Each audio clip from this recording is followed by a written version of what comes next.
دواړه را روان دي او د بیت المقدس دا خو نو په هغه وخت کې دا چې کوم ځای ښار د شام دلته کې راورسېدل او د شپږو اتیو کالو په عمر کې رب العالمین حضرت ابراهیم علیه السلام له د هاجرې نه د کشر ښځې نه یو بچی ورکړ او هغه بچي له نوم کېښود اسماعیل. ایل په عبرانی کې الله ته وایي، الله ته، او اسم عربي لفظ دی اسماعیل. یا الله زما دا دعا قبوله کړي. دعا به وکړه اسماعیل، یا الله زما دعا قبوله کړي. لکه مونږ وایو آمین. آمین هم په عربی کې په معنا د عجب د عجب دعوتي، یا الله زما دا دعا قبوله کړي. دا به وي نو چې بچی پیدا شو نو پروردگار ورته بچی ورکړ دی د شپږو اتیو کالو عمر و دغې وخت کې اسماعیل علیه السلام. نو خوشحاله شو، نو حقه وله نوم کېښود اسماعیل یې ورته نوم کېښود. خوبصورته بچی الله ورکړ، بوډاوالي کې الله بچی ورکړ. حضرت ساره پریشانه شوه، خفه شوه، خدای دا څه شو؟ د هاجرې بچیو شو او زما بچیو نه شو. نو ښه د اسم چې اولاد یې نه خپی او چې بیا د بن اولاد یې وشي او د دیني نو بیا په دې باندې ډېر زیات خپی. الله زما بچی نشته، هجرت خو ما کړی دی، واقعي لویه قرباني کړې وه. څنګه چې ابراهیم علیه السلام خپل پلار پرېښود، قوم یې پرېښود، نسب یې پرېښود، کلی یې پرېښود، دقه رنګې ورسره بیبي سارې رضی الله عنها هم خپل قوم پرېښود، پلار یې پرېښود، وروڼه یې پرېښودل، تربوران، کلی او صحرا او دشت و بیابان ورسره ګرځېدل. رب العالمین د هغې بیا دعا قبوله کړې ده، خو لږه څه موده پس نو د بنو یو بل سره خامخا روانې راځي. حضرت ساره رضی الله عنها د هاجرې په منځ کې اختلافات پیدا شو، روانه جوړه شو.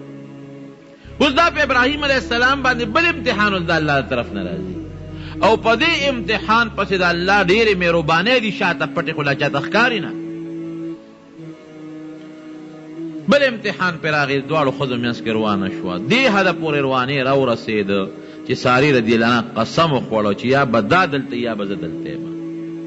او دا به لرکې او داسې ځای ته به یې بوځی چې د ما سترګې نظر پې بلکل نه لګي او یا ما لرې که.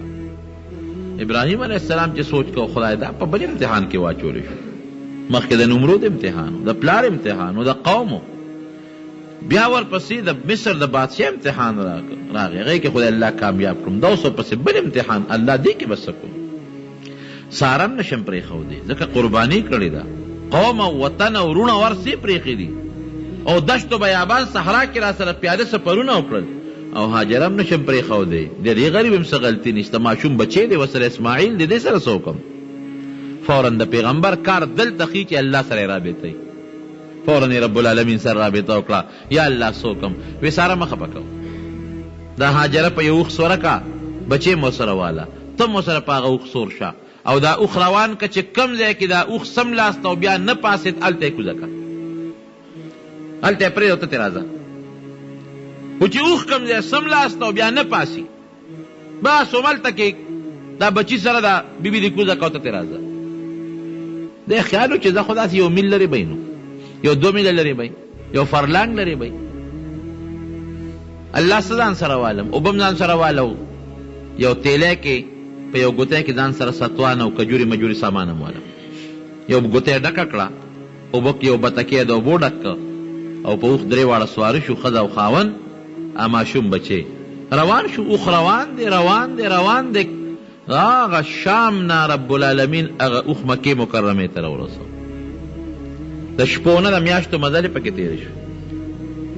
راورسېد مکې مکرمې ته. مکه مکرمه کې چې اوښ کم ځای سم لاست او کېناست او بیا نه پاسي او چې پاسي نو بیا هغه ځای له راشي چې دې اوښ وشړي او ځکه لار باندې خو کېناسته خو بیا به پاسېد که نه، دمه خو به یې کوله خو بیا به پاسېد، سفر به یې شروع کړو. دې نه مخکې سفر نه کوو، اوښ به یې پاسه نو بیا به هملته راغې کې به ناست، بیا به یې پاسه بیا به هلته راغې کې به ناست. دا ځای معلومېږي چې الله ما ته غوره کړی دی. دغه ځای نه کور شته، نه آبادي شته، نه انسان شته، نه اوبه شته او دومره په میلونو نشته، په میلونو اوبه نشته. جدي دریاب ورسره خوا کې بیږي خو هغه هم تقریبا 48 میله لرې دی. هغه دریاب هم تریخ دریاب دی، مالګیجن تریخ دریاب. خدای دا کوم ځای ته رالو؟ دلته خو فصل هم نشته اوبه هم نشته انسان هم نشته ته الله حکم و بس ښځه هم کوزه کړه بچی هم کوز که هغه توشدان د خوراک هغه تیلی هم ورته کېښود هغه اوبه به تکې هم ورته کېښود اوښې ده پړي نه ونیوه روان شو چې روان شو دا ښځه ورپسې ورله د دې لمنه یې کلک راونیو ابراهیم علیه السلام چېرته ځې موږ د چاته پرېښود او ما خو څه کوې دا ماشوم بچی د چاته پرېښود ته څه کوې ما دومره لوی جرم کړی دی څه غلطي مې کړې ده هغه دنیا نه دلته دې راروکه کړه څه چل مې کړی دی او بیا ښځه څوک ده د بادشاه لور ده د بادشاه کور کې لویه شوې ده نو چې یو نیازبین انسان یو د بادشاه کور کې لوی شي او داسې دشت و بیابان کې وغورځی دا چې ته ژوند تېرولی شي ابراهیم علیه السلام ورته بلکل غږ نه کوي که کوي خو ژړا ورځي ورته مخ نه شي راړولی کتې هم ورته نه شي که ګوري ورته بیا په ژړا غږ نه کوي بس دې ته روان دی ښځې بیا ورمنډې کړې سړیه تا ته ویم که نه موږ دې دل چا ته پرېښودو او دا ماشوم بچی چې دا مینه به دې ورسره کوله او غېږ کې به دې راغېشته او ښکله او به دا چا ته پرېږدې موږ خو دا خیال و چې ته به راسره ته رانه بیا واپس شام ته موږ به څه کوو دلته داسې ځای کې هم پرېږدې چې انسان یو ځای کې هم داسې پرېږدې چې انسان خو وي که نه اوبه خو وي دلته خو هېڅ هم نشته بوټي هم نشته یو اونه وه بس چې دا کوم ځای کې دوی کوز کړي یو غټه ونه د ځنګلي ابراهیم علیه السلام سترګې د اوښکو ډکې دي کتې ورته نه شي بیا د مروه پورې ته لاړ دی بیا ورمنډه کړې سړي پوه یم که چاته خو د هوښیاره وه پوه وه ډېره هوښیاره وه وی الله امرکه الله درته حکم کړی دی پوه شو چې دا خو د خدای پیغمبر دی دی خو بغیر د الله د حکم نه یو کار هم نه کوي الله درته حکم کړی دی ابراهیم علیه السلام دا سر دقسې وړه نور غږ یې ونه کړ بس ښځې ته لاس نه پرېښود وی ښه خاونده په مخه دی ښه الله لا یضیعنا الله به موږ نه ضایع کوي بس چې الله حکم دی دا زما په الله ایمان دی په ښه عقیده او پوخ یقین مې دی په رب العالمین چې الله به موږ چېرته ضایع نه کړي زه په مخه دی ښه ښځه راله بچي سره خپل کېناسته د هغه اونې لاندې او حضرت ابراهیم علیه السلام روان دی چې داسې ځای ته ورسېد چې شاته یې وکتل نو نه ورته ښځه ښکاري نه ورته بچي ښکاري نو یو غونډی ته وخته نو د الله نه سوال کوي ربنا انی اسکنت من ذریتی بواد غیر ذی زرع عند بیتک المحرم الله پوهې که فکر مه کوه چې دا کوم ځای دی دا ښځه او دا بچې پرېښودل دلته زما یو بیت الله دی هغه بیت الله دی دلته چې د نوح علیه السلام په طوفان کې روان شوی دی دا د هغه بیت الله خوا کې مې پتا دا ښځه او بچې پرېښودل غم به نه کوې د دې حفاظت په ما دی لیکن بیا هم بچې دی ښځه ده الله ذمه داري مو اخېسته پریشاني خو وي که نه اړه کې غم خو شته یا الله خپل بچی مې پرېښودل هغه وادي کې هغه خوړ کې چې الله قابل کاشت نه ده نه پکې بوټی شته او نه پکې فصل شته عند بیتک المحرم الله تاوې دلته مې بیت الله دی ما خو نه لیده خو ستا په خوا که مې الله پرېښود ربنا لیقیموا الصلاة یا الله ګورې ما خو پرېښودل که ما سره وې خو زما ښځې هم ستا مونځ کو ځکه ښځه چې نه کوي خاوند ورته شا مونځ کو او که دا بچې مې لوی شوي نو ما په ستا عبادت کو په ښځه هم ستا عبادت کوم پروردګار او په دې بچي به هم ستا عبادت کوم الله زه ترې لاړم خو چې خدایه ګورې د خپل عبادت نه منې نه کې لکې ورته واچوه چې ستا عبادت کوي ګوره مقصد څه دی ربنا لیقیموا الصلاة خدایه زما اړوان دی خو بیا ستا عبادت کو زه خو تا رخصت کړم خو چې الله زه نه یم هم چې ستا عبادت وکړي فاجعل افئدة من الناس تهوي الیهم یا الله څوک وله راوله یوازې به څنګه ژوند تېروي اوبه به ختم شي دي به څښکي خوراک به ختم شي دي به څه خوري فاجعل افئدة من الناس تهوي الیهم د خلکو وړونه ورته خدایه مایل کا څوک وله راوله پروردګاره زه خو ترې لاړم چې بل څوکي وارزقهم من الثمرات یا الله دا خو داسې خاوره ده چې نه پکې غنم کېږي نه جوار کېږي یا الله میوې پې وخوره لعلهم یشکرون ستا د نعمت قدر به کوي پروردګار لاړ ابراهیم علیه السلام او الله دعا قبوله کړه یو دعا خو یې ټک په ټک قبوله شوه لږه یو څو ورځې پس او بله دعا یې الله قبوله کړه داسې اوبه رب العالمین په مکه مکرمه کې پیدا کړي چې دنیا ورته حیرانه ده ابراهیم علیه السلام لاړ لکه اسې تاسو سوچ وکئ چې په دې زړه به یې څومره لوی د غمونو غر بوج پروت و الله خو ول تسلی ورکړه، خو بیا مغه د فراق او خدای پاک د اولاد د فراق نه مسلمان وساتي. ډېره ګرانه خبره ده. ګورئ نبی علیه السلام ته ثمرة الفؤاد وي، د زړه میوه ده وي بچې، زړه میوه ده. دې ته راغې ښځې یوازې ناست سره د هغه ونې لاندې، هغه اوبه هم خلاصې شوې، چې کم توشدان کې تیلی کې کم خوراک و هغه هم ختم شو. چې مور خوراک نه خوري نو سینه کې پی موچ شي، پی وچ شو په سینه کې. اسماعیل علیه السلام ماشوم اوږې شو، خوراک پسې جړا شروع کړه. اوس چې مور ته بچی جاړي نو پلار لا بیا هم ګزاره کوي، خو مور چېرته برداشت کولی شي. هوږې دی اوس نه خوراک شته او نه اوبه شته، دومره څه نشته چې یو ګوته لمده کړي او دې بچي له په دا خوله کې ومنډي، دومره څه نشته. او یاره دا ما یو ځای کې په خپله لیدي دي، یو اسلام آباد کې د یو زمانه کې هملته یو اکسیډنټ شوی، یو اکسیډنټ شوی ولته،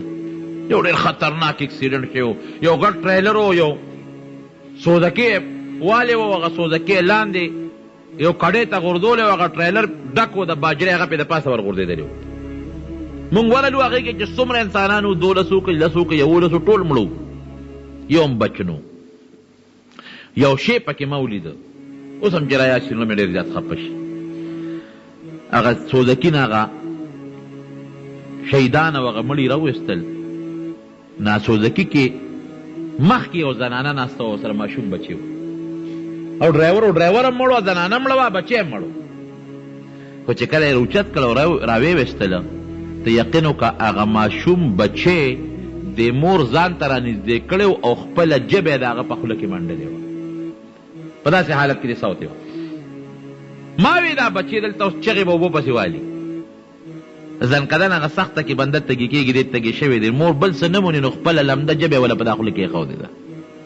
په ځان نه مړه وه ورسره.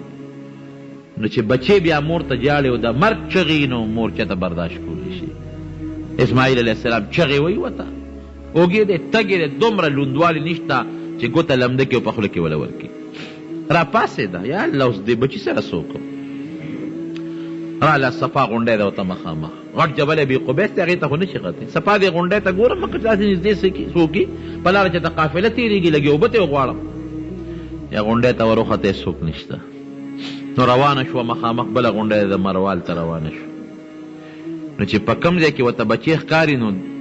رو ځي، تېزه ځي خو منډه نه وي. یو چې کوم ځای کې یو خوړ دی پکې لاندې، چې اخوړ له ورسېدله نو بچی به دې پناه شو نو منډه به یې کړی.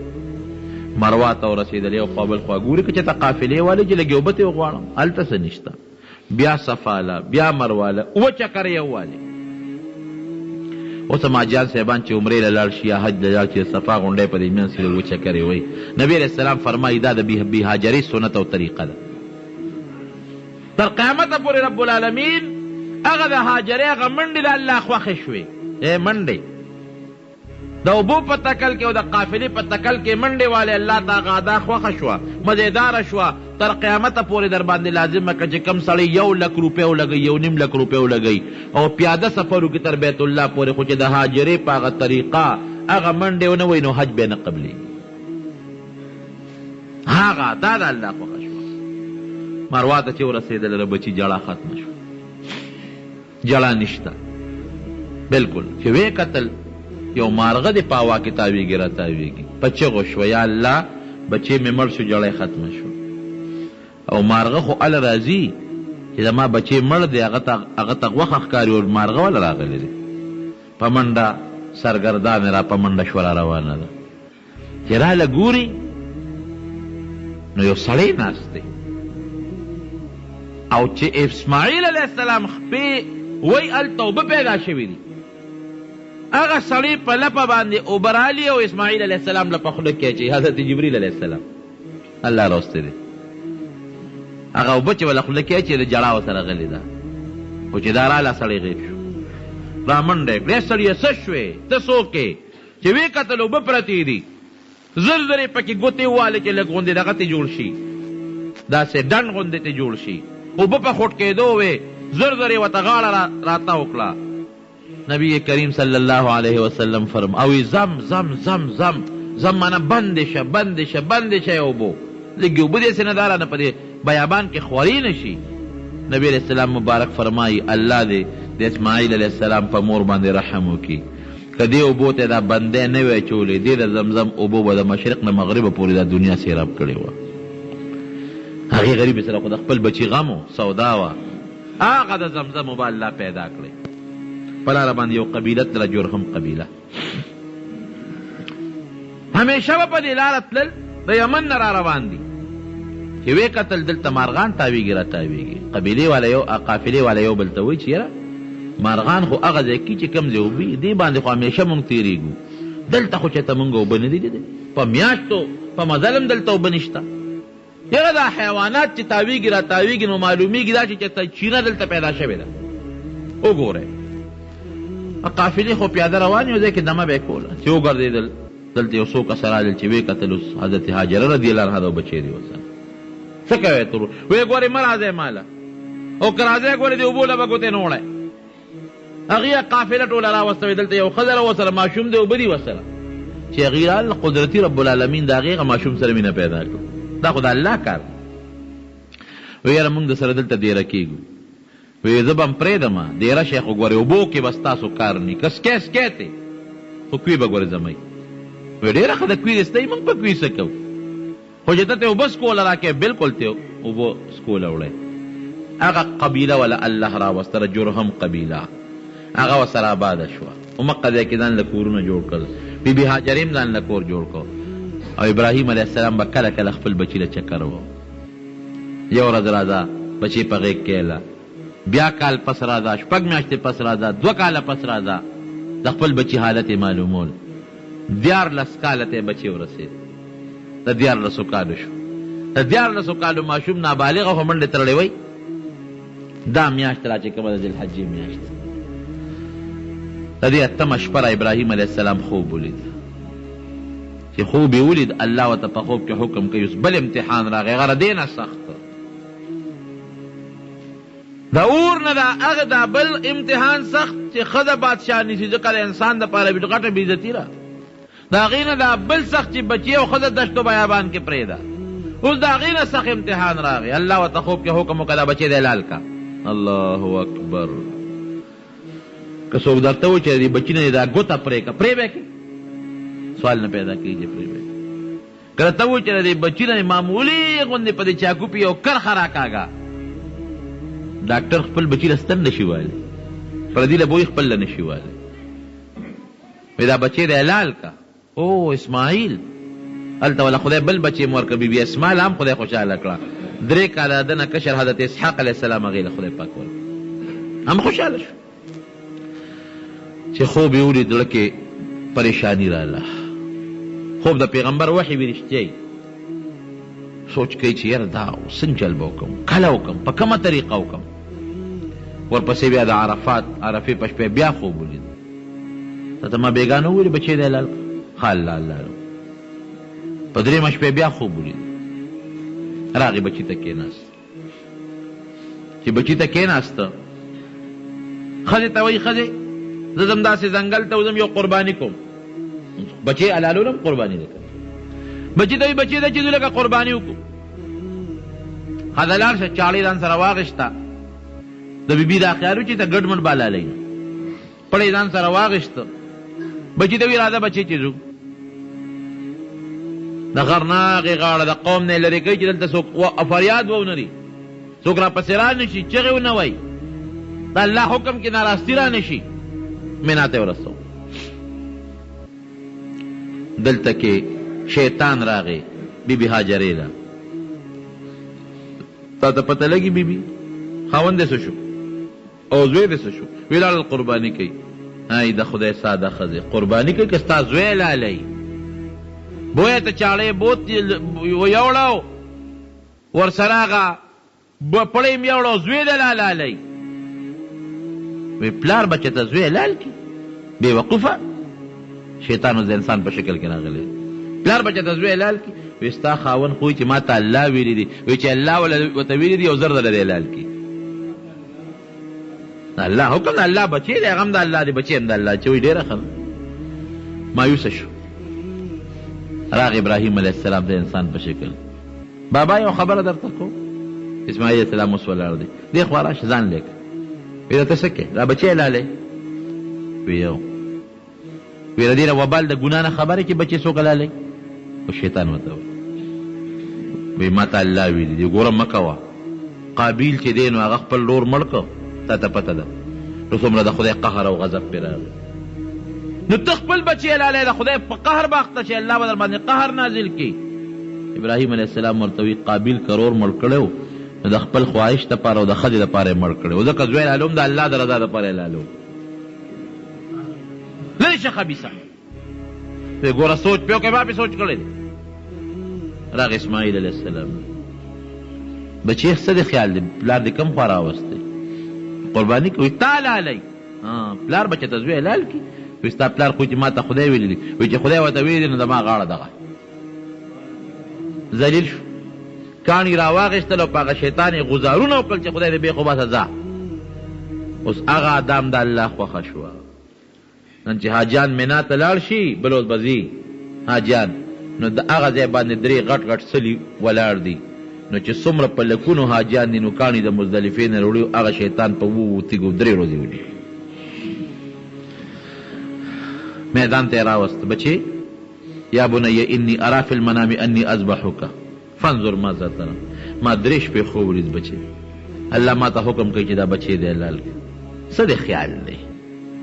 زمونږ طالبان په موږ سوال کوي چې د الله وحی و نو د بچي نه ولې تپوس کوو د بچی نه تپوس ځکه کوي چې معلومات وکړي چې بچې په رضا دی او که په زور به یې لالو که په رضا دی د هغې جدا طریقه ده او که په زور یې چې د هغې جدا طریقه وکړم بل زما بچې زما تابعدار دی چې الله ته وښیمه چې ګورې بچې ما په زور نه دی لال کړی بچې ورته څه وایي یا ابت افعل ما تؤمر ستجدني ان شاء الله من الصابرین بابا چې الله راته څه حکم کړی دی فورا کوه او زما چغې او لاس ټکول او رپول خو څه کوي چې زما کش بام واونرې زه به ډېر صبر وکړم تکړه شه بابا خوشحاله شو د خوشحالۍ نه سترګو کې اوښکې رالې وچړل ځکه ماشوم د 14 کالو بچی دی فلما بلغ معه السعی 14 کالو ته مفسرین وی ورسېد بچی ورته وي بابا یو وصیت کوم بس دا مې وره باقي د خوښه خپله یو وصیت خو مې دا دی چې چاړه ښه تېره کړه چې د الله په حکم کې دنه ګورې نه راستي را نه شي بابا دویم وصیت مې دا دی چې ما لالی نو زما مخ به ګورې لاندې کې هسې نه ګورې که زما سترګې او ستا سترګې یو بل ته مخامخ شو نو ما ته پته ده چې بیا ته ما نه شی لالولی د الله حکم کې به تاخیر راشي او دریم دا دی چې زما لاس او خپې کلک وتړه ولې دې وخت کې خو به د لاس نه راپومه خو هسې نه زه بې اختیاره شم او لاس او خپې مې ورپول نو هسې نه چاړه کار ونه کړي ستا لاس خطا نه شي نو د الله حکم کې ناراستي را نه شي بابا څلورم وصیت مې دا چې دا کمیس رانه مخکې وباسه مخکې وباسه هسې نه چې وروسته وباسې وبشلېږي نو مور به مې وایي چې په زور یې لال کړی ګوره جامې یې شلېدلې دي نو مخکې وباسه او زما دا کمیس زما په وینو کې ولړه نو زما دا کمیس به زما مور ته یوسې او هغې ته به ووایي چې اسماعیل در باندې سلام وي او هغه د الله حکم ته په خپله خوښه پروت دی او دا د هغه کمیس دی دا د هغه نښه ده چې په روغ رمټه ایستی دی او که ته چرته هم اسماعیل پسې خفه کېږې نو دا وینه یې لږه پودې ته نیسه بونیوه په دې به دې خپله تسلي کېږي ډېره ښه ده کلک یې وتړه وجود یې ورته ښکاره کړه الاوړه یې سملو چاړې را واغېشته زور ورکوي چاړه کار نه کوي وی بابا سترګې ځان له وتړه زما په دې وجود چې ستا نظر لګي ستا لاس نه کوي لاس تېره پي بچې داسې به وکړم سترګې وتړلې او چاړه ښه تېره کا بیا زور ورکوي کار نه کوي بابا چاړه تېره کا که نه بابا ته جوړ سترګې دې پټې دي لاوړې را کاږې څه نه بچې سمه را کاږم خو کار نه کوي چاړه یې اوچته کړه د زور باندې ځمکې له راوبروله چاړه ورته الله ګویا کړه علما لیکي ای خلیل ستا ومنم او که د رب جلیل ومنم ته یې پرې کول کوه رب جلیل وایي چې ګورې پام کوه چې لا تختو قطع نه کړې پرې نه کړې ستا ومنم که د هغه ومنم او چې زور ورکوي هغه ځای نه جبریل علیه السلام را روان دی وي الله اکبر الله اکبر الله ډېر لوی دی الله د زور او د طاقت مقابله څوک نشي ورکولی. اسماعیل علیه السلام په جوش کې راغی او دا بره نه خو آواز وشو لا اله الا الله والله اکبر، الله له شریک نشته، واقعي چې الله ډېر لوی دی. ابراهیم علیه السلام پوه شو چې زمونږ قرباني الله قبوله کړه، الله اکبر ولله الحمد، الله ډېر لوی دی او الله له ثنا ده. ګډ د جنت نه راورسو هغه ګډ چې حابیل قرباني کړی و الله په جنت کې یو لوی ګډ یې جوړ کړی و، هغه یې ورته سمله والله وفدیناه بذبح عظیم، هغه ګډ حلال ذبح. ابراهیم علیه السلام له دومره اجر پې رب العالمین ورکړه لکه سړی چې خپل بچي د الله په نوم قربان کړي، هغه خپل وس وکړه، ګډ حلال شو، بچي هم خدای بچ کړه، قرباني مو شوه. هغه قرباني تر قیامته پورې رب العالمین په غنیانو په مالدارانو لازمه کړي. غوښې د مکې فقراو خوړې، ښکرانې د نبي علیه السلام د زمانې پورې د عبدالله ابن زبیر د زمانې پورې په بیت الله کې ویزان هغه موږ چې اوس کومه قرباني کوو دا هغه قرباني ده. باقي واقعیت به راته انشاءالله آینده جمعه کې ووایو، خو د قربانۍ متعلق یو څو خبرې ووایو. قرباني په غني مالدار سړي واجبه ده. هغه انسان چې هغه د 19 تولو سرو زرو مالکي یا د 250 تولو سپینو زرو چاندې مالکي او یا د 250 تولو چاندې قیمتي تقریبا د زمانه کې 6,000 روپو ته رسیږي، دا نقدیت یو سره. او که یو سړي سره د 19 تولو سرو زرو نه سره زر کم دي نو قرباني پې واجبه نه ده، مګر که ورسره بل نصاب شته، نقدې پیسې ورسره شته 1,000 2,000 3,000 روپۍ، نو بیا که یو توله سره زري نو ګورې بیا هم پې قرباني کېږي، بیا به هغه سره در قیمت کې نو چې قیمت یې کې خو 10,000 روپو ته رسېږي. یا که د یو سړي 2 کوره دي، یو کور کې دی اوسېږي او بل کور د ده د حاجت نه زیاتي دی او د هغې قیمت 6,000 روپو ته رسېږي، په هغه هم قرباني واجبه ده. یا د یو سړي دومره ځمکه وي چې د ده او د ده د بچو پکې ښه برابر ګزاره کېږي، ادنا ګزاره چې څه ته وایي، خواهشات که نه خو د ده پې پسپوره ډوډۍ هم ګزاره کېږي، دومره یې ځمکه د دې به هم قرباني کوي. قرباني په کم څاروي کېږي؟ ولې که چا کره د ضرورت د سامان نه زیات دومره سامان و چې هغې قیمت هم 6,000 ته رسېږي، په هغه هم قرباني واجبه ده. چا کره چې ټي وي دی، د ټي وي قیمت نن سبا به څو دی د دې مردار، دا به 6,000 نه خو به زیات وي که نه، د دې نه به زیات وي. نو چې دا بلا چا کوي نو دا د ضرورت نه زیات شي د قرباني پې بالکل واجبه ده. چې ما کره خو ما سره خو نقد څه نشته، چې نقد نشته دغه مصیبت خرڅ کړه کنه، قرباني پې وکړه. چا سره ټوپک دی، یو ټوپک د ضرورت دی، یو بس د یو ټوپک نه زیات د بل ټوپک قیمت ولګوه، که هغه قیمت 6,000 ته ورسېد دا قرباني در باندې واجب ده، خرڅ یې کړه، یو د ضرورت دی. چا کره څاروي دی، لنګه د ضرورت ته خیر دی، د زمیندار قلبه د ضرورت ته خیر دی، خو چې زمینداري پې کوي، سنډی د ضرورت ته خیر دی، خو که د دې نه زیات څاروي ورسره وي د ضرورت نه زیات او قیمت 6,000 ته ورسېد قرباني پې واجب ده. بعضې زنانو جامې دي، ګورې کافي قیمتي جامې، یو جوړه 2 جوړې د ضرورت دي، دا زیاتي جامې قیمت کا که قیمت یې دغه 250 تولو سپینو زرو 6,000 روپو ته مثلا برابر شو نو قرباني پې واجب ده. په کم څاروي به کوي؟ په ګډ چیلي، ګډه چیلی، غوا میخه، اوښ په دې قرباني کېږي. غوا میخه را 2 کالو چې وي قرباني پې کېږي، که د 2 کالو نه عمر کمی پې قرباني نه کېږي، او چې 2 کالو ته ورسېږي که غاښې کړي کې غاښ نه کړي قرباني پې کېږي. غاښ ته مه ګورئ غاښې کړي دي که نه، نه عمر دی ګوره، چې عمر 2 کاله ته ورسېږي د سخی یا د کټۍ یا د سخي یا د کټي نو بس قرباني پې کېږي. او اوښ 5 کالو چې ورسې قرباني پې کېږي، او ګډ او چیری چې د کالي قرباني پې کېږي، چې د کال نه کمې بیا پې نه کېږي.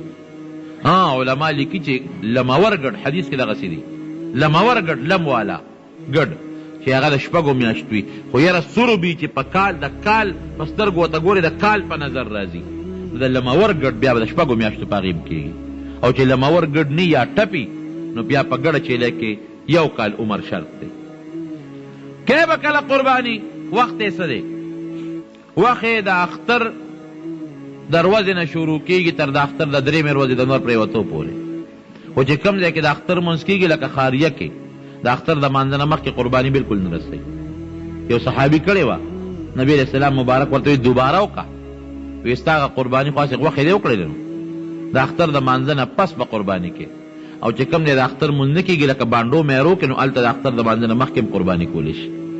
3 ورځو کې په لومبۍ ورځ وکړه، دا بهتر ده، کني په 2 وکړه، کني په 3 وکړه. 3 ورځ نر پرېوتو نه پس بیا ختم. د شپې هم قرباني کولی شي خو مکروهه ده، ځکه سړي ته پته نه لګي اکثر رګ مګ نه خطا شي. د شپې کولی شي مکروهه ده، نو د ورځې کوه قرباني. او چې بیا کله په کم څاروي، هغه څاروي چې هغه ګورې روغ سالم څاروي وي، صرف څاروي وي، د هغې ثواب ډېر زیات دی. ګډ او چیلي کې یو کس به قرباني پې کوي، 2 او 3 پکې نشي شریکېدی، او په غوا کې او په میخه کې 9 کسان شریکېدی شي. 9 کسان نیت به خالص د الله د رضا کې چې الله خوشحاله کړم، الله راضي شي. نو په دې 9 کسو کې یو کس، قرآن حکیم کې الله فرمایي ابراهیم علیہ السلام ته قد صدقت الرؤیا انا کذالک نجزی المحسنین. بس تا د خوب چې کوم مقصدو چې هغه د الله تعالی تابعداري و هغه دې پوره کړه، او کوم سړی چې په سچا پرشتونی د رب العالمین عبادت کوي هغې له مونږ دغه بدل ورکو چې قرباني دی الله منظوره کړه او بچی دی الله بچ کړو. حضرت اسماعیل علیہ السلام واپس راغی د خپلې مور سره، ابراهیم علیہ السلام لاړ شام ته د خپلې بیبي حضرت سارې رضی الله تعالی عنها سره. او ما درته ویلو چې کله کله به ابراهیم علیہ السلام راته او د دې بیبي او د خپل معشوم بچی اسماعیل علیہ السلام حالات نه به ځان خبرو، دلته به دیرو سموده به هلته او سموده به دلته. دا الله پکې ډېر لوی راز او ډېر لوی حکمت و. غټ حکمت پکې د الله ده چې هغه شام کې هم په یو کور جوړاو، هغې ته بیت المقدس وی، او دلته به هم په یو کور جوړو چې هغې ته بیت الله وی. دې کې د الله دا غټ حکمت و. یو ځل ما درته ویلو چې اسماعیل علیہ السلام دلته و، نو یو جرهم قبیله راله، او هغه د جرهم قبیله د اسماعیل علیہ السلام سره دلته دیره شوه. اسماعیل علیہ السلام په دغه قوم کې بیا ښځه وکړه، بیبي یې پکې وکړله، او هغه مور حضرت هاجره رضی الله عنها بیا هلته وفات شوه د 4.5 کالو په عمر کې. کم وخت چې مور وفات کېده عمر یې د 4.5 کالو بیبي هاجره، او د اسماعیل علیہ السلام عمر دغه وخت کې 60 کالو تقریبا. هغه بیبي هاجره د اسماعیل علیہ السلام دا بیبي د بیت الله په خوا کې چې کم تنن سبا حتویم وی، د بیت الله شریف د ناوې لاندې د میزاب رحمت لاندې هلته کې دفن ده. خو چې دا مور وفات کېده نو د اسماعیل علیہ السلام واده شوی و. پلار یې راغی ابراهیم علیہ السلام، ما خو تاسو ته وی چې کله کله به راته د خپل بچي حالت به یې غشته، دلته به هم دی راو. داسې وخت کې دی راغی اتفاقا چې اسماعیل علیہ السلام نو بهر ہوتے ہو، چې کور ته راغی دروازه وډه بولا، یو زنانه ورته آواز ورکړه څوک یې؟ وی د اسماعیل میلمه یم. څه شو؟ وی خو تللی دی بهر چکر لګی ښکار کوي. وی ښه ته څوک یې؟ وی د هغه میلمه یم. ابراهیم علیہ السلام دی تپوس کئی ته دې کور کې څوک یې؟ وی زما خاوند دی اسماعیل علیہ السلام، دی په دې قوم کې ما سره واده شوی دی. او د ښځې د ابراهیم علیه السلام باندې ډېره لویه بې پروایي وکړه. ځکه چې میلمه د چا راشي نو که سړی په کور کې نه د کور خاوندان هر څوک چې د چای دې زمانه کې یا د ډوډۍ یا د خوراک یا د شپې ست یا د میلمه چې کوم خدمت یې هغه خو د ګاونډیانو په لاس هم کېږي. اس پروا ونه ساتله. او ابراهیم علیه السلام ځانم ورته ونښه او صرف دا تپوس یې وکړو چې حالت هم څنګه دی؟ وی ډېر خراب دی، ډېر بد حالم دی، د خوراک څښاک درک نه لګي، نو ډېر په بد ورځ یو. حالانکه ښه نعمتونه وو خو د هغې ډېره غټه ناشکري وکړه.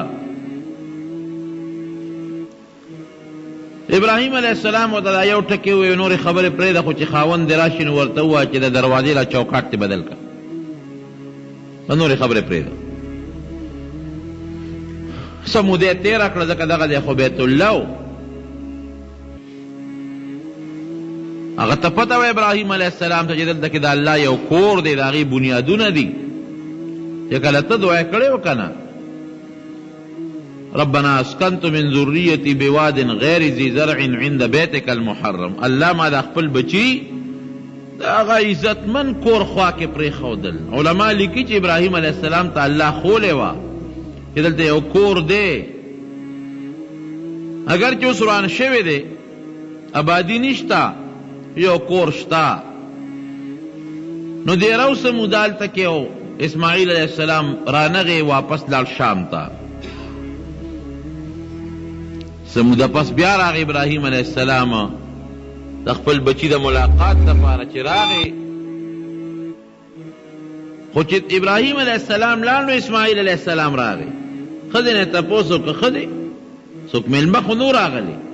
په دې اثارو باندې پیښ شو. الله خبر که ځکه دې وروستو پیغمبر جوړېدو والا دی. یو بوډا بابا راغلی سپین ګیري، څنګه شکل یې و؟ یاره دا نمونه شکل یې و. ښه تاسو د ډوډۍ موډۍ ست د شپې؟ یاره بس ما خو څه تپوس ته ونه کړ، دغه میدان کې څه موده څو شپې دیره و بیا لاړ. تا ورته څه ووې؟ وی بس ما نه تپوس وکړو حالات هم څنګه دي؟ نو ما ورته چې حال هم ټیک نه دی. څه سوال جواب خو یې درته نه دی پرېښی؟ وی دا سوال جواب یې راته پرېښی دی چې د دروازې د چوکاټ دې بدل کړه. وی ښځې څه غلطي دې کړې ده، دا خو زما پلار و حضرت ابراهیم علیه السلام، هغه جلیل القدر پیغمبر، چا چې د نمرود سره مقابله وکړه، چا باندې چې الله اور ګل ګلزار کړ، چا چې وطن او ارض د الله دپاره پرېښودل، چا ته چې الله زما قرباني پرېښې وه او بیا زه الله بچ کړم. دا دې څه غلطي کړې ده؟ میلمستیا خو دې کم از کم ورکړې وه، دلته ډېره کړې به دې، عزت به دې وله کړی و، او ډېره غټه ناشکري دې کړې ده. څه شی ستا کم دی؟ ډوډۍ دې کمه ده، خوراک دې کم دی، جامه دې کمه ده، کوټه دې نشته. دا دې څه ویلي دي؟ زما پلار در باندې پوه شو، ما ته چې دا کم حکم کړی چې چوکاټ بدل کړه، د هغې دا مطلب دی چې دا ښځه پرېږده.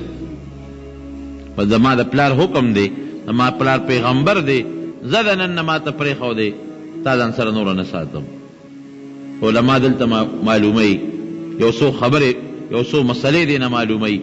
یو خدا چې ناشکري به قطعا د الله په نعمت نه کوي. بعضې خلک یې ښه روزګار به برابري او ښه ګټه به کوي، که ته دې تپوس وکړې چې لکه کاروبار دې څنګه دی؟ یاره ډېر ښه شی نه ښه نه دی جي. ته پوهېږې څوک دې څه غواړي یا څوک دې غلا کوي؟ جي ښه نه دی. نو چې دا څوک هم دا ټکي وایي چې ښه نه دی ښه نه دی، نو د ده اخره ورځ خرابوي بیا. او چې څوک وایي چې الحمدلله، ګوره د الله حمد شکر دی، د الله فضل دی، خدای ډوډۍ راکوي، هر چاله په دې خپل روزګار کې الله ډوډۍ ورکوي. نو رب العالمین د ده د شکرې قدر کوي، الله ورله د رزق نور هم زیاتوي. چرته به هم دا نه وی، دکان کې، زمینداری کې، تجارت کې، نوکری کې، هر روزګار کې دی، څوک درنه تپوس وکړي حال دې څنګه دی؟ وی شکر دی الحمدلله. ولې حال کې څه چل دی؟ هر سړی دې شکر دی، خدای بړستن تولی ورکړی دی پکې سملي، که مالدار دی او که غریب دی. دغه نوړی ډوډۍ مالدار هم خوري او غریب هم خوري، یا به چرګ پولو سره خوري او ته به ساک پیتي سره خوري که نه. او دغه جامه هغه مغوندي ته مغوندې به لږ ښه جامه اغوندي لکه د ژمي ګرمه به یو ته به لږ عامه جامه اغوندې. نو الله تعالی د چا انتظام نه دی کړی، د هر چا رب العالمین گزاره حال انتظام کړی دی. دا به قطعا نه وی حال خراب دی او درک نه لګي، بلکې حدیث پاک کې راځي که یو سړی د مریض تپوس ته لاړ شي او تپوس دې وکړي چې څنګه علي به ورته وایي چې الحمدلله ښه یم. دا نه وایي چې نه یاره ډېر مې حالت خراب دی او ډېر خراب یم او بس ډېر دغه نه نه نه الحمدلله تکلیف خو شته دی، خو د الحمدلله اوس هم د الله فضل دی. په دې فرشتې آمین وایي. چرته به هم دا نه وی چې حال خراب دی او درک نه لګي. ناشکري وکړه، ناشکري د میلمه قدر یې ونه کوه. هغه میلمه چې هغه ابراهیم علیه السلام غوندې میلمه و د هغه قدر یې ونه کوه. بله مسله هم ترې چې د میلمه به قدر کې عزت به کې خیال به ساتې. او بله مسله هم دا معلومیږي چې پلار مور سړي ته ووایي چې دا ښځه دې پرېږده. علما وایي چې ډېرې سوچ وکړي چې پلار یې په حقه دی او که ښځه په حقه ده. نو که ښځه په حقه نه او پلار او مور په حقه نو د پلار د مور خبره او بیا منې. او که نه پلار یې لږ دماغ تیزي یا د مور یې مازغه تیزي او دا هغوی په ناجیزه وي او دا ښځه په جیز وي نو بیا د ښځه نه پرېږدي د مور او پلار دپاره. یو حدیث پاک کې هم دا راځي وایي که مور او پلار ته حکم هم وکړي چې دا ښځه له طلاق ورکړو د مور او پلار خبره به منې بلکل.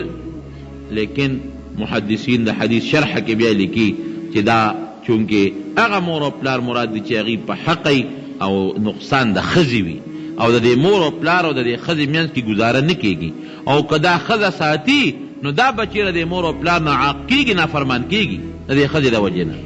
دا ښځه ټیک نه ده نو بیا د مور او پلار خبره منه. او که ښځه ټیکي هسې مور غوسې اخېستي پلار غوسې اخېستي نو بیا وله جوړ او که دې ښځې او مور او پلار له بهر کیف وي بس هغه چوکاټ دی او ما ته حکم دی د پلار په مخه دی ښه بله ښځه وکړه. څه موده پس بیا ابراهیم علیه السلام راغی اتفاقا چې بیا راغی بیا ابراهیم اسماعیل علیه السلام بیا په کور کې نو تپوس یې وکړه د ښځې نه ته څوک یې؟ ویې زه د کور مالک یم. دا کور خو د اسماعیل دی که نه؟ ویې د ما خاوند دی. څنګه هم حال تېرېږي؟ وی الحمدلله ډېر مزېدار. خوراک څه خورئ؟ وی غوښې خورو. د ښکار غوښې خورو. اوس به م خاوند تللی دی ښه جامه ښه ډوډۍ او بیا د الله عبادت هم ورسره کوو. وی نه حال کې څه فرق خو نشته. وی نه نه مونږ ډېر خوشحاله یو. زما ډېر ښه خاوند دی، ډېر ښه د الله تابعدار دی، منځونه کوي، خلکو ته د نیکۍ خبرې کوي. مونږ هم کور کې خپل منځونه کوو، خپله ډوډۍ او الحمدلله حالت ډېر مزېدار دی. ته څوک یې؟ وی د میلمه یم، د بهر نه راغلي ښه مضبوطه میلمستیا وله ورکړه. بابا هر څو ورځې چې ته دلته یې زمونږ میلمه به مونږ به ستا احترام کوو، ستا قدر به کوو، ستا عزت به کوو. ډېر لوی عزت یې د ابراهیم علیه السلام وکړو. اصل کې ابراهیم علیه السلام په خپل هم ډېر مهمان نواز وګورئ. بې میلمه به د ډوډۍ نه خوړه قطعا. واقعاتو کې راځي چې بار به ولاړو چې په لاره به څوک ته لکه دې خوا راشي کوم ځای په لاره مسافر را ډوډۍ دې خوړلی نه راځه هله شم کینسل به یې کېنو. یو بوډا بابا یو ځل په لاره باندې روان و ابراهیم علیه السلام نه بټه ونیو. بابا ډوډۍ دې خوړلې ده؟ نه نه مې ده خوړلې. راځه زما میلمه شه. ډېره ښه چې کور ته یې بوته ډوډۍ وله راوویسته ډوډۍ وخوړه. ابراهیم علیه السلام هم موړ شو، بوډا بابا میلمه هم موړ شو. ابراهیم علیه السلام ورته وایي چې میلمه ډوډۍ تا م وخوړه او ما م وخوړه.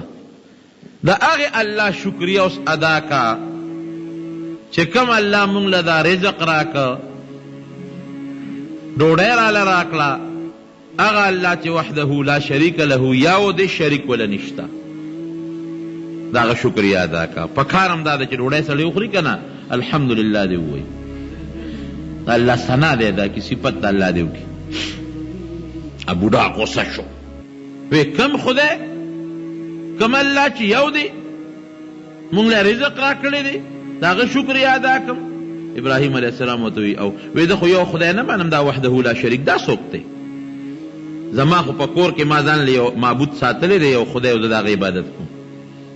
د کاڼي بوت یې ځان له ساتلی. ما خو ځان له کور کې یو خدای ساتلی دی او شپه ورځ د هغه عبادت کوم. زه خو بل خدای نه پیژنم. یو خدای څه ته وایي؟ شریک نشته الله له دا نه منم. ما سره یو خدای شته. ابراهیم علیه السلام له غصه ورله چې خدای دې بې خو باسه ما خو ستا مېلمه کړې ډوډۍ مې در باندې وخوړه ته الله یو نه منې چې الله دې بوت ساتلی دی باسه وایي که زه خبر وی چې ستا دا عقیده را د کفر ما به در باندې نوړی ډوډۍ م نه وخوړلې وځه خبیثه په مخه یې کړه بوډۍ وویسته خو چې څنګه یې وویسته حضرت جبریل علیه السلام الله راولېږي ابراهیم څه دی وکړل یاره دا یو میلمه بوډا راغلی و مې ډېر قدر وکړو ډېر عزت مې وکړو چې مې شکریه ده الله ادا کړه هغه وی الله څه ته وایي زه خو یو خدای نه منم زما خو ځان یو خدای په کور کې شته ومې راټو مې شړه یاره افسوس چې ما ته مخکې نه پته وي چې د نوړی ډوډۍ مې پرې نه وخوړلې وی ښه الله خو زه راولېږلم چې ډېر بد دی وکړل ډېر بد دی وکړل دا سړی زه پېژنم دا بوډا که نه 100 کالو نه زیات عمر یې دی او مغه د کفر عبادت کوي او د شرک عبادت کوي ما خو یو ورځ هم په د ډوډۍ بنده نه کړه سره د دې کفر او شرک او سره د دې خبرو زه ډوډۍ ورکوم او تا نه نو شړه دا دې څه وکړل کافر له خو دنیا کې ډوډۍ ورکوم آخرت کې بیا نه ورکوم کافر له خو دنیا کې زه ښه روزي ورکوم ښه رزق ورکوم دا یاد وساتئ کافران چې دا نیکۍ کوي که نه دا ښه عمل چې کوي نیکي خو ورته نه وایي دا ښه عمل خلکو سره خندا خوندي کوي لارې جوړوي پل جوړوي ښه اخلاق پیسې یو بل له قرض ورکوي نبی علیہ السلام فرمایي بلکې قرآن وایي چې الله تعالی د دې د دې ښه عمل اجر دی له په دنیا کې ورکوي دنیا کې ښه ډوډۍ ورکوي ښه بنګله ورکوي ښه عیش و عشرت اخرت بیا تباه و بربادي هغه غرق کی غرق نو الله وایي چې ابراهیم علیه السلام ته ووایه چې سره د کفر د ډوډۍ ورکوم ښه ډوډۍ والا ورکوم دی بوډا له کافر دی زما شکریه نه ادا کوي ما نه مني بیا هم ډوډۍ ورکوم ما له شریک ګڼي بیا هم ډوډۍ ورکوم یو ورځ د مېلمه که نو داسې د مېلمه څوک بېزتي کوي لکه تا چې بېزتي وکړه نه به ورکړل ډوډۍ که نه ما ته به دې پرېښود ما به ډوډۍ ورکړې وه مېلمه بېزتي دې وکړله ډوډۍ دې ورکړه بېزتي دې ولا وکړه دې شړه بس ابراهیم علیه السلام پوه شو چې واقعي ډوډۍ خو مې پرې وخوړه که هغه الله نه مني خو ما خو به ته نصیحت به کړی و که نه یو مننې مننو خبره خلاصه وه ما پې څه زور و دا خو واقعي دنیا کې کافر له الله روزي ورکوي ما پې یو نوړی وخوړه بیا پې د هغې اثباتنه وکړو په مخه مې که زر ورپسې پاسېد په لاره کې روان و را پیدا یې که بابا لږ ودرېږه معافي غواړم ښه ما ستا بېزتي وکړه معافي غواړم بیا به داسې نه کومه سره د دې عمل چې دا ته کم کې او دا ستا کم عقیده را بیا هم دله رب العالمین روزي در کوي نو چې الله روزي در کوي او زما د کورم الله روزي در کړه زما څه کاله چې تا باندې هغه روزي بندو سړی وتې ته یې څوک ته خو ډېر ښه سړی ته یې څوک ابراهیم علیه السلام ورته خپل ځان زه ابراهیم یم د الله پیغمبر یم او ستا تا چې خدای یاد کړه دا څوک دی بابا ورته وایي دا هغه وحده لا شریک هغه الله دی چې یو دی او زما عقیده ده چې شریک نه لري او ستا چې خپل حق کوم عقیده یې نو وایي نه نه بس زه پوه شوم شابه دغه کلمه دې ما ته ښایه هغه بوډا د ابراهیم علیه السلام د هغه خو اخلاقو د برکت رب العالمین مسلمان مهمان نواز ابراهیم علیه السلام قحط راغلی او په علاقه کې ډېر زبردست د ابراهیم علیه السلام امتیان هم ډېر خلک مسلمانان خلکو به م ورته وایي چې دعا کوه چې الله دا قحط ختم کړي د خو میلمانه ډېرو تفسیر خازن دا واقع لیکلې ده چې یو ځل د یو دوست چې د بل کلي کې هغه یو خادم ولېږه بوجۍ والا ورکړه چې دا یو څه زما هغه دوست ده دې کې ته وړه راوړه ځکه چې زما میلمانه ډېر دی او د ډوډۍ درک نه لګي قرض وړه ترې راوړه خادم لاړه هغه د ابراهیم علیه السلام هغه دوست له څه کې ابراهیم علیه السلام دا بوجۍ را کړې ده او تاله راغلی ما دې کې وړه راله راکړه چې ابراهیم علیه السلام له یو څه هغه غصه شو چې ګوره ابراهیم علیه السلام ته مونږ وایو چې د الله نه سوال وکړه چې رب العالمین قحط ختم کی بارانونه وشي غلبه ډېره شي نو هغه هم د الله نه سوال نه کوي نو دلته هم نشته وړه کم دي بوجۍ ته یې اخیستې او د ډېرې غصې نه هغه د شګو ډکه کړې ده د شګو وی دا یو څه ابراهیم علیه السلام له وایي چې دغه شی راله راکړه ابه پوه شي چې وطن خو ټول شګې شګې دی وړه خو هلته هم نشته ممکن نه که د الله دربار کې پیغمبر دې سوال وکړي چې خدای پاک قحط ختم کړي او فرخسالي راولي سړی راغی او هغه بوجۍ چې ده نو هغې د ابراهیم علیه السلام کور کې وغورځوله او راغی ابراهیم علیه السلام ته وی راودړل اوړه وی نه وی ولې وی هلته م صیب قاتو تش رالم خو هغه دوست صیب ډېر غصه شو او د غصې نه هغه بوجۍ ماله د شګو نه ډکه کړه د شګو نه وی چې دا ولې یو څه موږ د خپل پیغمبر ته وایو منت ورته کوو چې الله ته سوال وکړه زاري وکړه چې الله باران وکړي نو دی نه کوي دغه شګې دي بل څه شی نشته ابراهیم علیه السلام راغی کور ته چې کور ته راغی اتفاقا میلمانه مور سره دي خدای دې میلمنو ته به زه څه کوم اوس خلق خو بلدو کور ته ورغې د ډوډو ټپار خېږي اوړه پخېږي ښځې ته وایي ښځې دا اوړه کم ځای دا ډوډۍ د کمې دي وی دا ستا هغه دوست بوجۍ کې اوړه را لېږلي دي که نه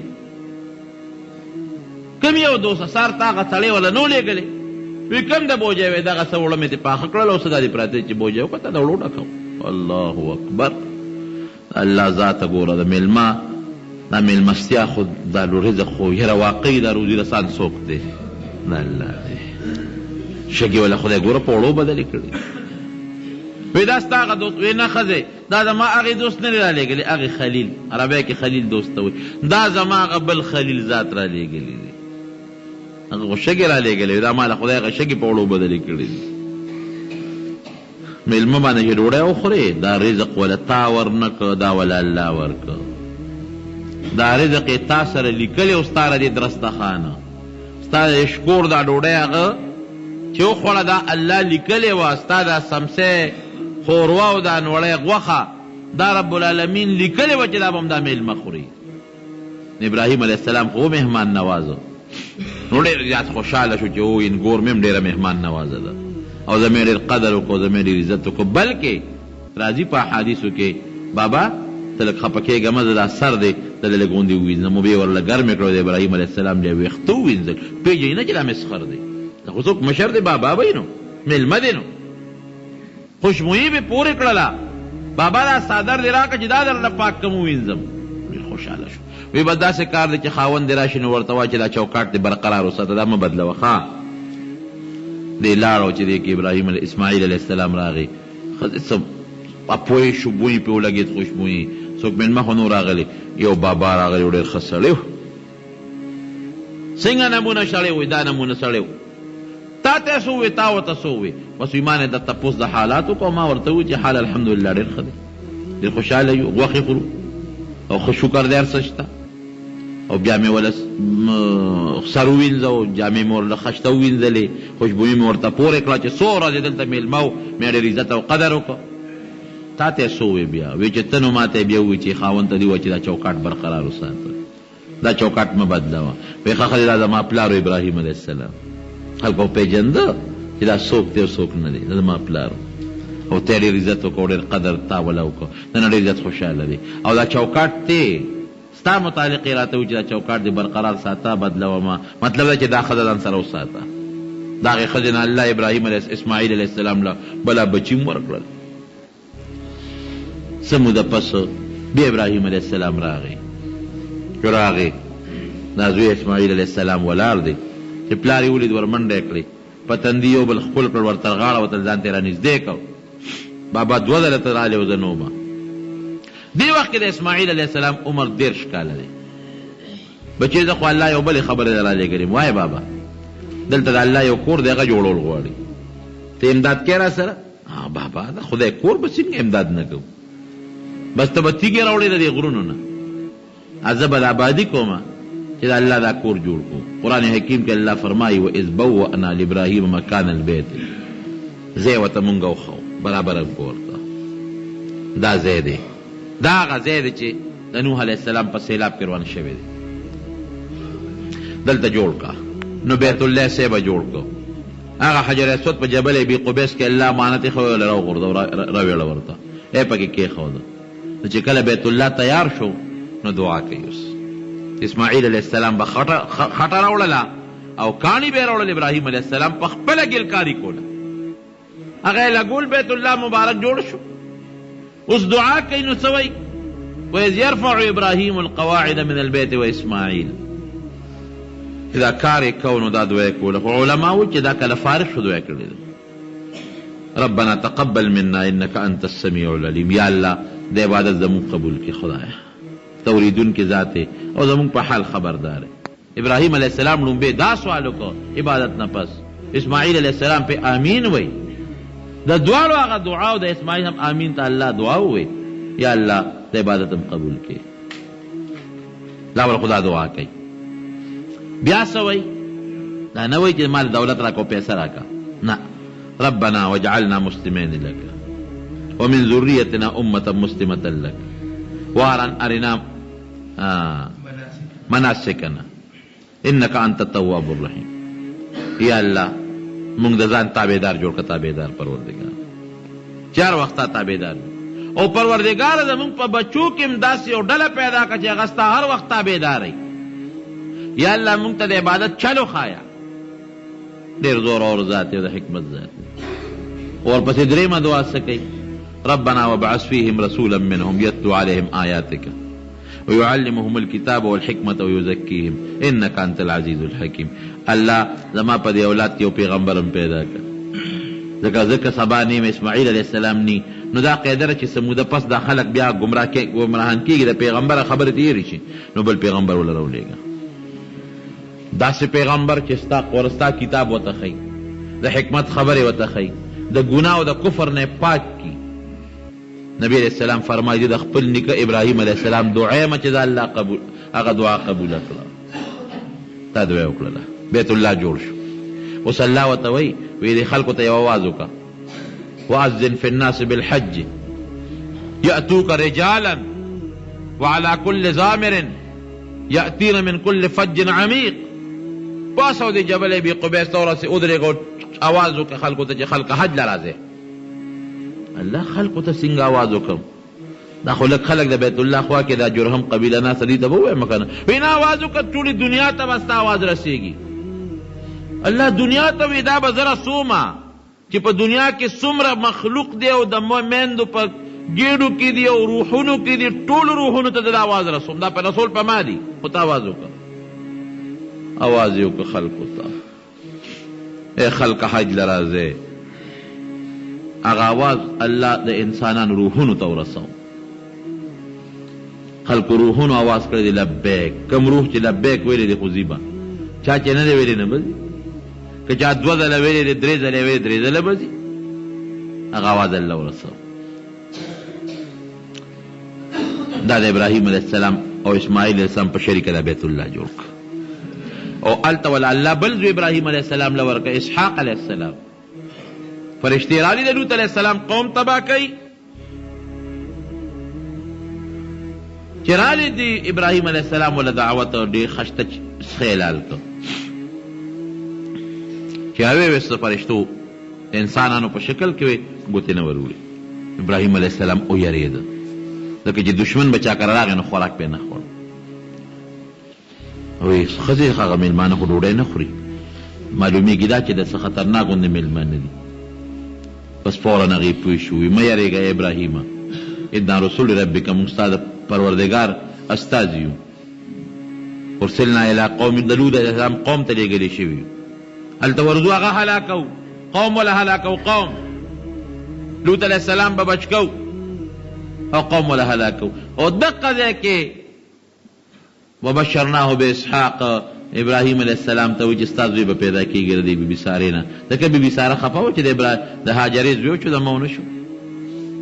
تاله به الله زوی در کوي نه بوډی هغې دې مخ له څپېړه راښکه لکه ښځې حیرانتیا د وجې نه مخ له لاس راکاږي وایي زما به زوی پیدا کېږي زه خو بوډی وایي زوی به دې کېږي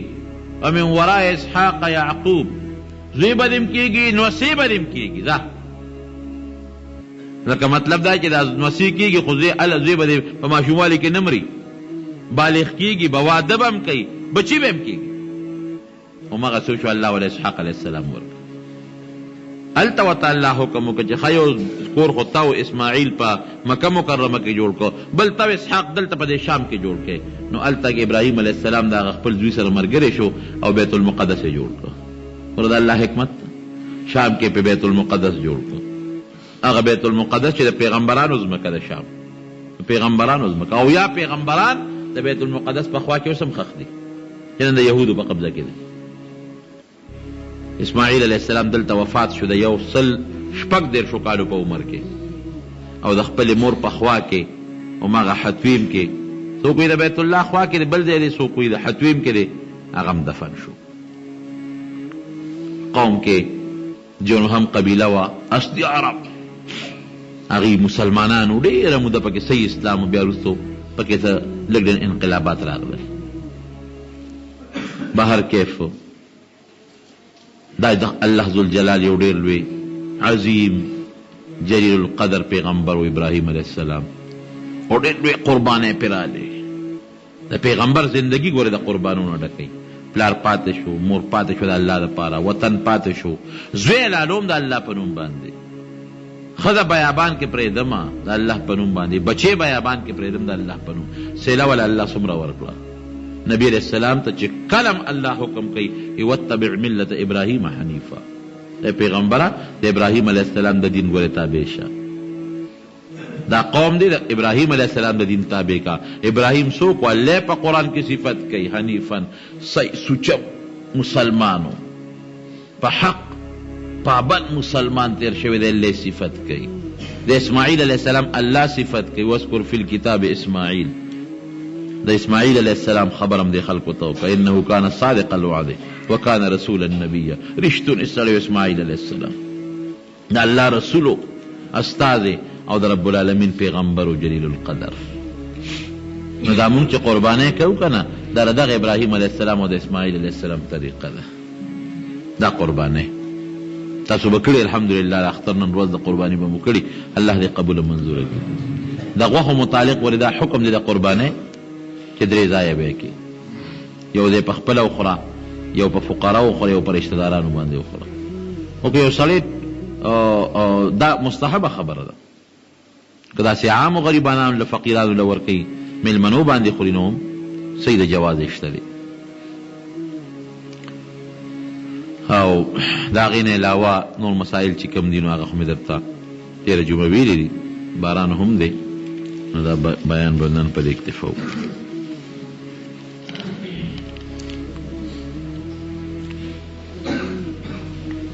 او د فرشتو متعلقه الله څه قرآن کې احادیث